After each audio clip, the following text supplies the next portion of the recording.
বুড়িমার গল্প। এখানে কোনো গল্প নয়, বাস্তব ঘটনা শোনানো হয়। স্বাগতম সবাইকে আমার 34 নম্বর এপিসোডে। আমি তোমাদের ছোট্ট চন্দ্র। আজকে আর একটি নতুন গল্প নিয়ে চলে এলাম। আজকের এই গল্পটি আমাকে সৈকত দা পাঠিয়েছে। ধন্যবাদ সৈকত দা এত সুন্দর একটা গল্প দেওয়ার জন্য।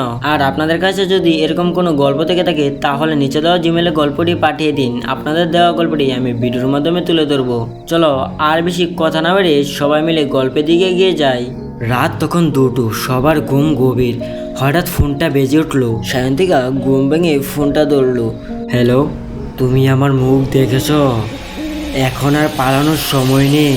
এই কথা বলেই লাইনটা কেটে গেল। কিন্তু সায়ন্তিকা এমন কাউকে ফোন করেনি, এমনকি এমন কাউকে চিনেও না যার কণ্ঠ এরকম ভয়ানক হবে। ফোনে নাম্বারটা সেফও ছিল না, আননোন নাম্বার থেকে কল এসেছিল। সায়ন্তিকা সদ্য শহর থেকে গ্রামে এসেছিল তার ঠাকুরদার বাড়িতে।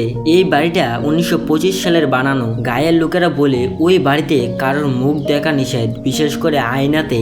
প্রথম রাত থেকেই সায়ন্তিকার সঙ্গে গা ছমছমের ব্যাপার শুরু হয়ে যায়। আয়নায় মাঝে মাঝে কাউকে দাঁড়িয়ে থাকতে দেখা যায়, কারোর যেন ছায়া দেখা যায়। সায়ন্তিকা পরদিন সকালে একটা কাঠের আয়না খুঁজে পায়, আর তার নিচে খোদাই করা ছিল, যারা এই আয়নায় মুখ দেখেছে তারা আর নেই, আমি তাদের ছায়া। সায়ন্তিকা সেটা দেখে মুচকে হেসে সেখান থেকে চলে গেল। কিন্তু সেদিন রাতে আবার সেই কল, কিন্তু এবার ডিসক্রিম ভিডিও কল। সায়ন্তিকা কলটা ধরে স্ক্রিনে তার মুখ দেখলেও চোখগুলো যেন অন্য কারো ছিল। হঠাৎ তার নাক মুখ দিয়ে রক্ত বেরোতে থাকে।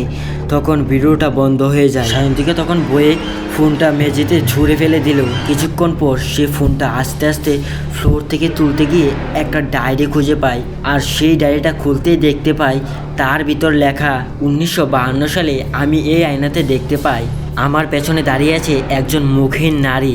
তারপর থেকে মৃত্যু আসতে থাকে একের পর এক। এই ডায়েরিতে শেষ লেখা ছিল, শেষ আমার মেয়েটাও। তারপর ডায়েরিতে আর কিছু লেখা নেই, পুরো ডায়েরি ফাঁকা। সায়ন্তিকা ডায়েরি থেকে মুখ তুলে সামনে তাকাতেই দেখে সেই নারী দাঁড়িয়ে তার সামনে। মুখ নেই সেই নারীর, কিন্তু চোখগুলি জলজল করছে। সে বলে উঠল, তুমি এখান থেকে বেঁচে ফিরতে পারবে যদি তুমি আমার সত্যি প্রকাশ করো। আমার নাম, আমার হত্যার দিন, আয়নার পিছনে আমার হাড় চাপা পড়ে আছে। সায়ন্তিকা কাঁপা কাঁপা গলায় বলল, আমি রাজি, আমাকে ছেড়ে দাও, আমাকে যেতে দাও। তখনই সেই ছায়াটা আস্তে মিলিয়ে গেল। সায়ন্তিকা সাহস করে আয়নার পেছনের কাঠটা ভাঙতেই দেখে সেখানে হাড়ের কঙ্কাল আর একটা নেকলেস, আর সেই নেকলেসের নাম খোদাই করা রেশমি। সায়ন্তিকা সবকিছু নিয়ে যায় গ্রামের থানায়। পুলিশ তদন্ত করে জানায় 70 বছর আগে এক রুমনি আত্মহত্যা করে সেই বাড়িতে। আর সেটি কোনো আত্মহত্যা ছিল না, সেটা ছিল খুন। রূপসীর আত্মা তখন শান্তি পায়।